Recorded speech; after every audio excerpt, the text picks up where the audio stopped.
Welcome to Esalen Live, where we chat with change agents and swim deep waters in an ongoing exploration of human potential. I'm Christine Chen. There is an inner genius in you waiting to come out. That's according to our guest on Esalen Live today.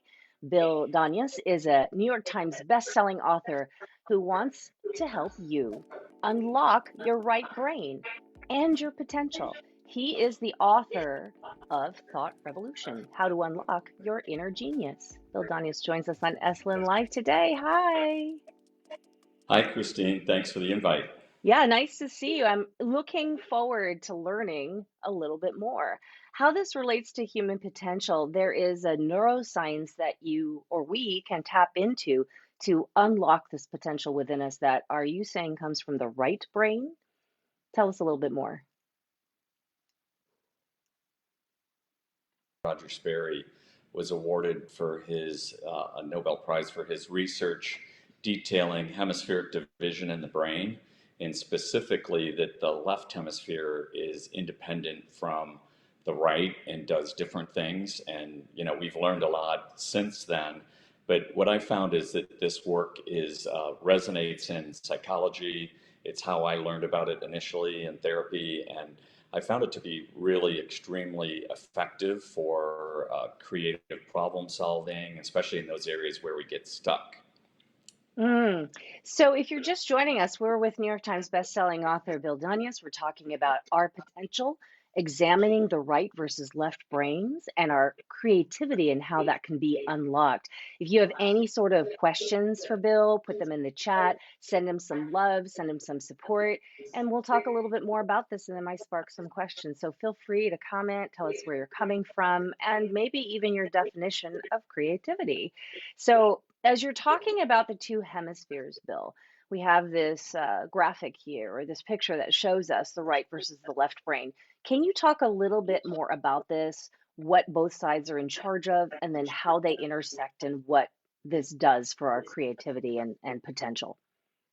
Absolutely, and I may offer the disclaimer initially that this may be metaphorical, if not literal. I mean, scientists have learned and keep learning more about the brain. There's still so little that we understand today, but the left hemisphere, a way to think of it is the part of our brain that puts gas in the car, food on the table. It's linear, logical, rational, emotional. It's the way we come out of our typical day in life and doing the ordinary kinds of things. And then the right hemisphere is the stuff that in some cases we hire out for, right? We may hire a marketing agency, an ad agency, because they are good at creativity and spatial and artistic and looking at things from a different perspective. And when I discovered years ago in my research that problem solving is thought to be a right hemisphere characteristic, it was a big aha for me because it explained why it had helped me so much, both while I was in therapy, working through some personal issues, and then in business, solving problems. So and of course, they're connected by the corpus callosum, the limbic system, and so this can be either very literal or very metaphorical, depending on how you want to look at it. It's so interesting because when you discover that that problem solving is a right brain um, management system or whatever we're calling it, but that the right brain's in charge of that, I would think that it's the left brain because you have to sequence through some sort of logic. So, can you kind of help us understand that a little bit? Yeah, and that's a really astute observation, because if linear is left and logical and analytical is left, that would seem problem solving would seem to fit in. But I've learned in these 23 years since I've been practicing this that the right brain is good at this notion of wholeness and holistic thinking. So, in other words, being able to integrate what is happening on both sides of the brain, but also spark us in ways, activate us in ways that I think, just in my experience, just aren't possible otherwise. So it's where we get those big ahas and those breakthrough ideas And you'll recall that, it used to be said when we had a big decision, somebody would advise us to sleep on it.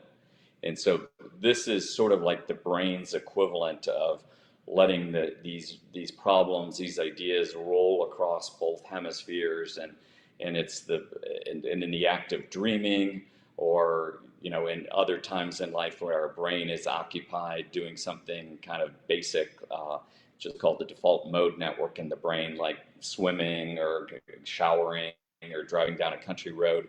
The sort of a part of our brain is free to think about other things. So it's why sometimes we may get our best ideas while we're not specifically trying to focus on something and that we're trying to solve specifically. So interesting. You sent me a picture, a graphic of a NASA test that talks about creativity. Now, when I think about astronauts or anyone who works for NASA, obviously we think about people who are brilliant, smart, some of the smartest people on the planet, and then in space as well, maybe. What does creativity have to do with so much of what they do, which is science? Well, great question. They were in this study performed decades ago. They interviewed hundreds of thousands of people, and they were looking for who to put in their innovation group because they realized that innovation was really fundamental to their exploration and their continued progress into space. And so they were looking for people that were creative, and they devised a test to measure. And the results were really depressing for most of us, In what way? because as you can see from that chart, surprisingly, to their surprise, they found out that their most creatives were the least hireable in that they were age 5 and under. And so Interesting. anybody that's been around kids knows that how what a different lens they see the world through, and how they can come up with things that we don't understand the connection sometimes. And so in the general population, against the same test, those of us even at 31 and above scored a fraction of how these under 5-year-olds scored. So it really sort of brought to light that it's creativity in most of us is a difficult thing to accomplish. It's rare because we lose the beginner's mind, if you will, and it's harder to get to that place to have those. And it's probably no wonder that the phrase "think outside the box" is the most overused one in business. So, and I think part of it is because we're admonished to do it, but we're never told how to do it. So we're kind of stuck in the place we've always been, and it's easier to get in that sort of tunnel. Scientists would say we get cultured, cultured in habits and routines, making it really difficult to be more creative and to see other possibilities.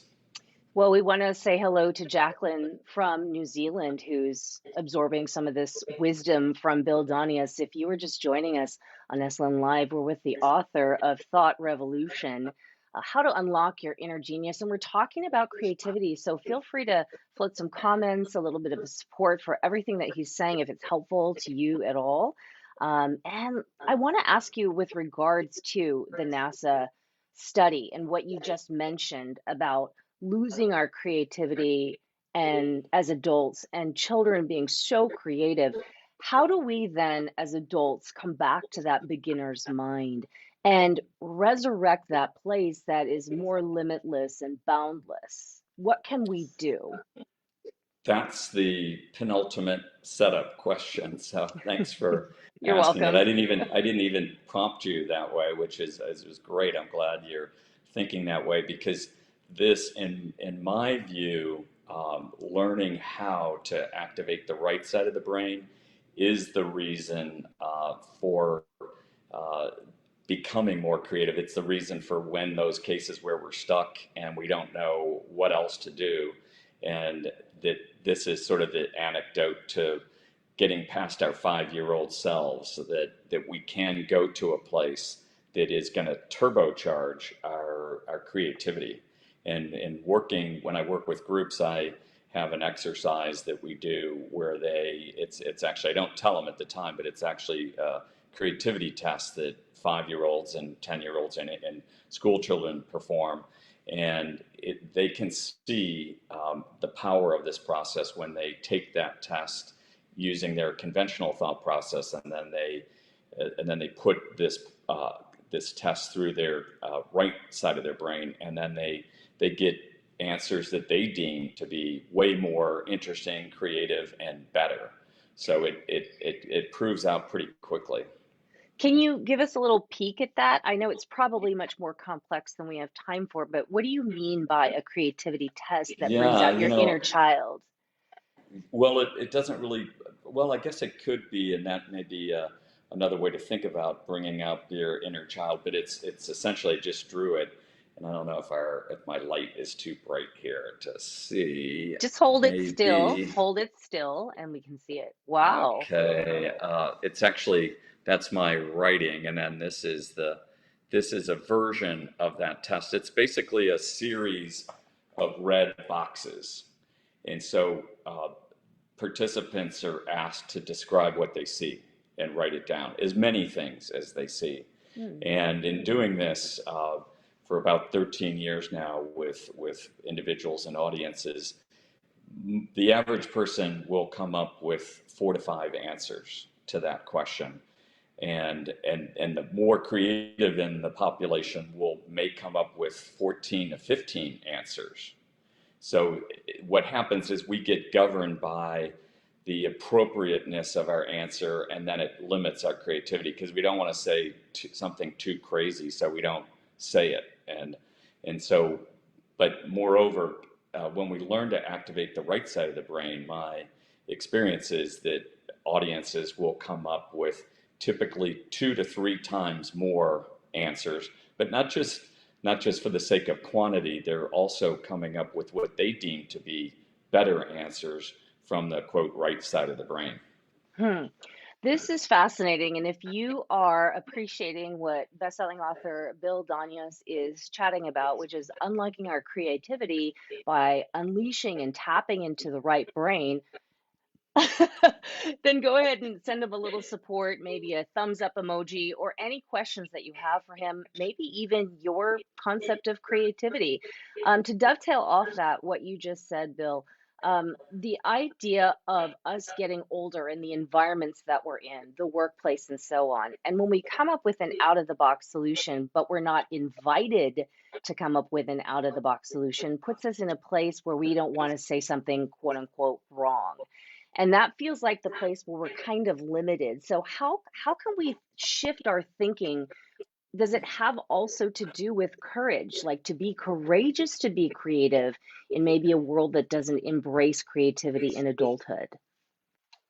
Absolutely, 100%. And more so, this oftentimes is you know, quickly kind of can go into a psychological area because it turns out that some of the things that we learned along the way in childhood and adulthood, even, and by those that influenced us, will impact our self-confidence, our courage, as you were saying, our ability to just have the belief that we have something important to say, and that it's worth saying into the room. And so it's one of the reasons why brainstorming, which was invented 80 years ago by Alex Osgood, doesn't work as well as processes where people are able to capture those ideas in silence because they don't have to face the intimidation of the room.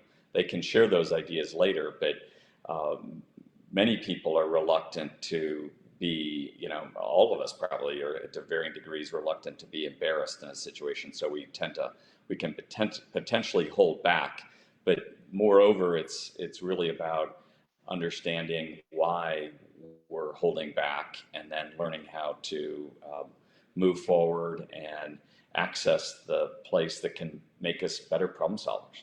Mm.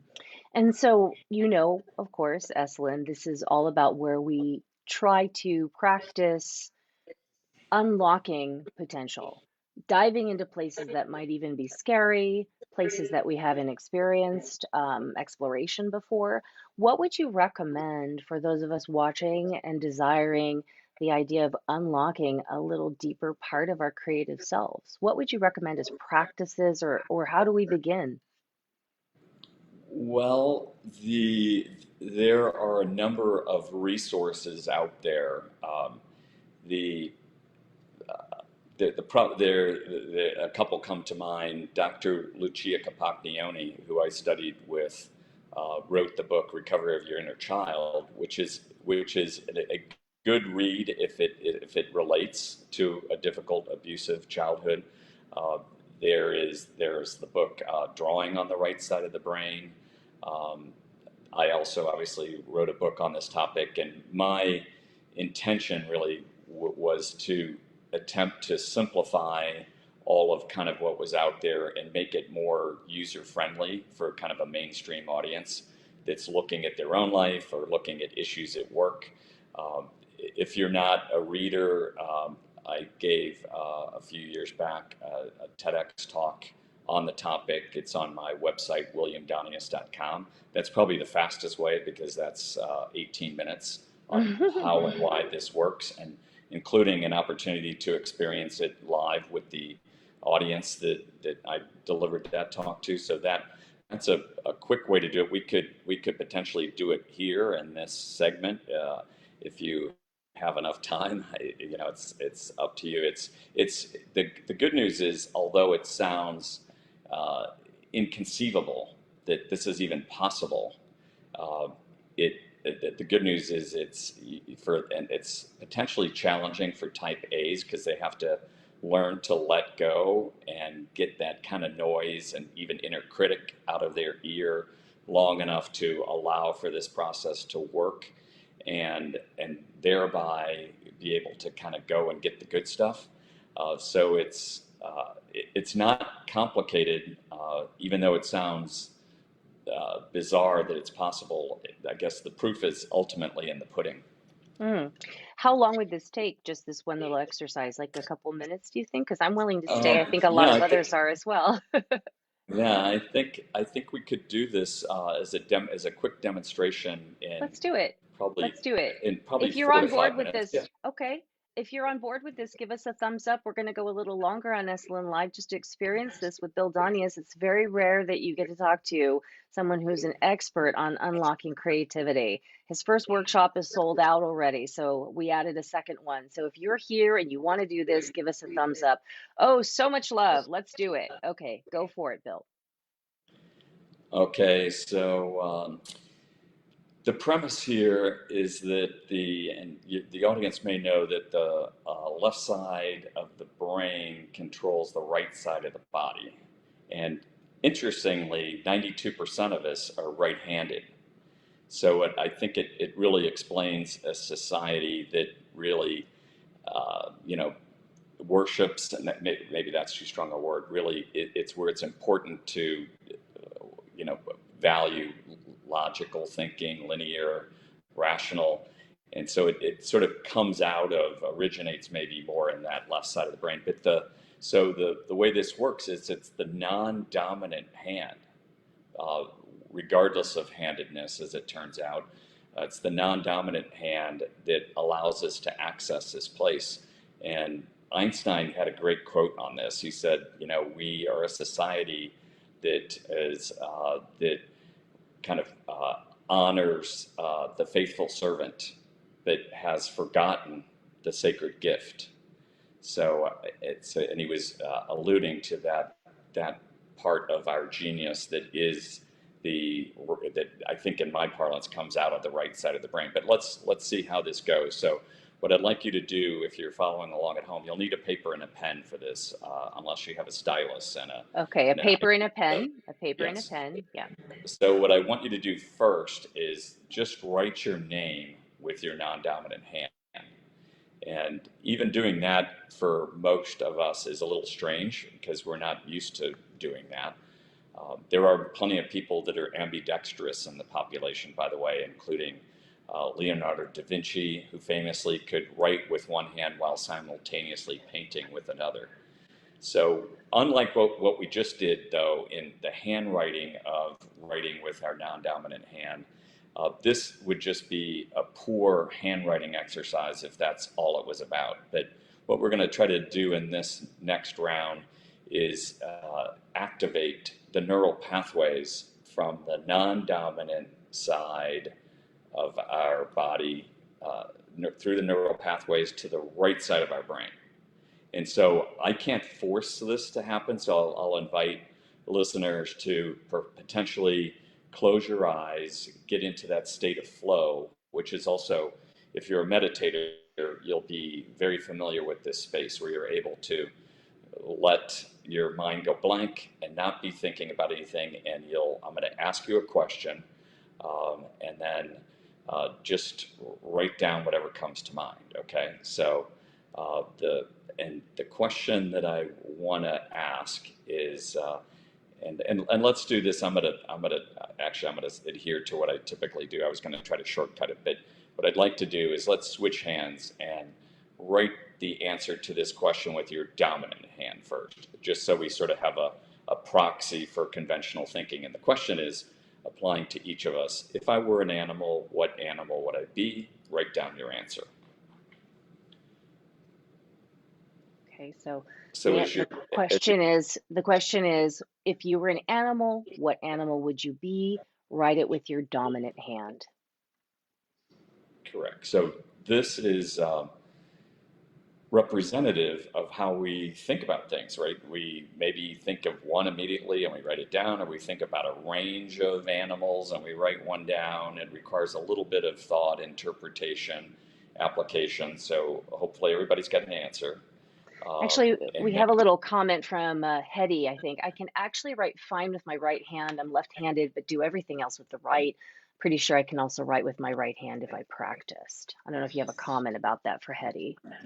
yeah, I think practice is, practice helps everything in life, right? And however, in this case, you can print if it's easier. It's not about the legibility as much as the just being able to kind of feel or hear the thought coming down from the right side of the brain through the non-dominant hand onto the page, if that makes sense.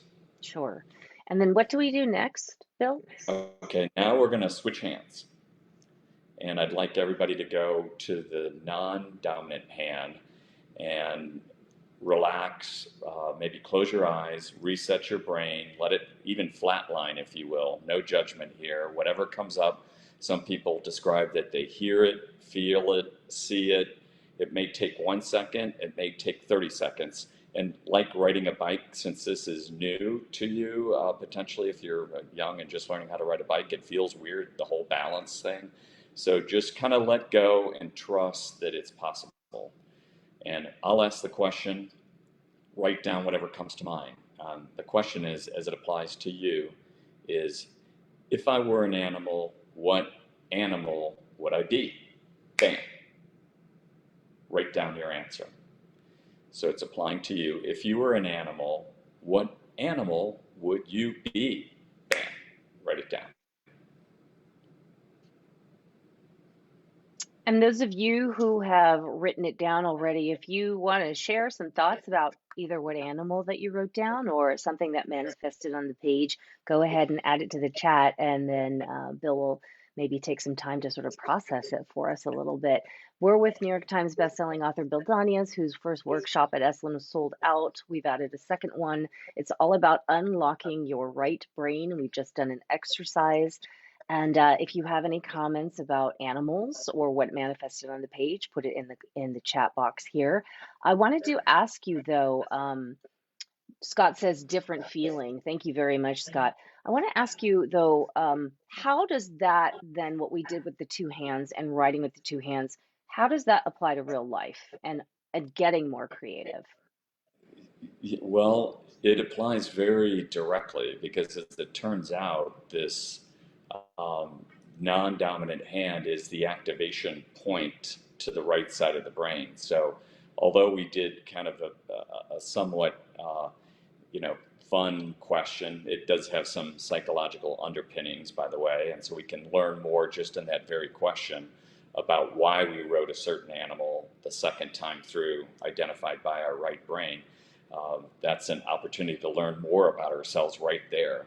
But the way this works is it opens up the window to us to crossing over to that other side on any type of question, issue, problem we want to take on.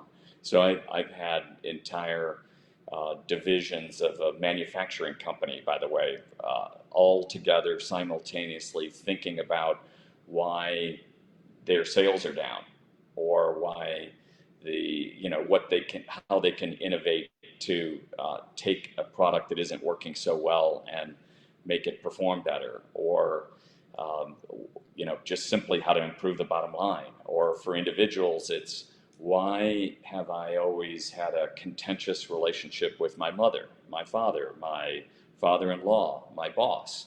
So it's a way of getting a different point of view, and not just different necessarily, but what I found in my 23 years worth of experience, it's typically oftentimes a better point of view.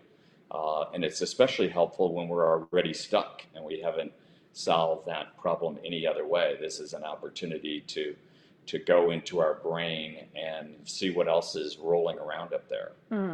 So I want to share some answers with you. Jane Freeman says sloth and horse. Elephant, right hand, Jacqueline says. Eagle, left hand. Joan said a beloved family dog. Maybe that comes up with both hands. Hetty says peacock, the dominant. Red Robin, the non-dominant. Gina says eagle and horse. Oh, interesting. Terry, cat and mother bear. Anything you want to say to that? We're just about to wrap up with Bill Donius. And if you have any last minute questions here on Esalen Live, feel free. Anything you want to add to some of the animals Yeah, that came up? I think what that is doing is giving some context to how our brains work, and it maybe is proof of concept that it is working, because it's not only that we're getting different answers, but we're getting wildly different answers. And the good news is that these answers are not just completely out of the blue; they also relate to us in some way. So the person that is saying horse or eagle, there, or any of those from the right side of the brain, it's oftentimes a part of ourselves that we didn't initially think about first, because we had an opportunity to write the answer to that question. So this is an opportunity to look at it from a different lens, a different point of view, and it can be the beginning of a very helpful didactic journey down into our psyche to understand why. Why is there a difference between these two? A follow-on question to ask would be, what characteristics do I share with that animal that was identified by the right brain? And typically we don't know. A lot of times we, on a rational kind of conscious level, we don't know until we go back to the right brain and say, hey, why did I write that? It's, there's a great book that was written titled Of Two Minds. It's 700 or so pages by Dr. Sperry's, namesake follower in the work. And he's basically saying that it's almost like we have two different people occupying our brains, essentially. It's two brains, two different almost entities occupying our head. So although it doesn't feel like that for most of the time, this is a way where there is proof that there is something else going on up there. Kristen says panther, then as soon as I switched hands, hawk, before you even asked the question. So interesting. If you have benefited from, found it interesting, or really just enjoy what Bill Donius has had to say and share with us today, give him a huge thumbs up. He's got a workshop coming up. We added a second one because the first one sold out. Seems like, Bill, we want to know how to unlock our right brain. So this is Meet Your Better Half. Tell us what we're going to do at the workshop. Well, we're going to, this is actually the very first exercise that we do in the workshop. And then we go from there way deeper into both sides of the brain, actually trying to understand, what is our highest and best potential in life, where we're stuck, and then more importantly, why we were stuck there, as a way of being able to make progress against it. We'll look at and get to practice this quite a bit, and basically take on any issue in one's personal life or one's work we have a big group in the first segment, of 50, and we'll look at whatever they want to look at in breakout groups, on one-on-ones, and I found that the feedback from these, I've been doing these now for about 10 years, and I found that the feedback is very positive because people typically have never experienced anything like this. So they get answers to problems that have sometimes dogged them for decades, or years, or whatever the case may be, and they see it as very helpful. Yeah, so much healing then in that idea of being able to solve problems, whatever they may be. The first workshop, 13 through 15, sold out. The second one, Bill, I want to confirm is 20 through 22nd, right? August 20th through 22nd. That's correct. That's the second one. Bill Donius, the author of Thought Revolution, with an upcoming And I workshop. think it's going to be up on the workshop website soon, Christine. It may It not is. be It's up. up. Oh, it is up there. It's Okay, up. great. Yeah, it's up. I just wanted to confirm Okay. with you. We got a August. crack team. Well, we get to work with people like you and expand our brains and expand our potential. It's so wonderful speaking with you today. This has been Esalen Live. We hope you've enjoyed it. We hope you've unlocked a little bit of your right brain. Take care. Have a beautiful day. Do something creative today.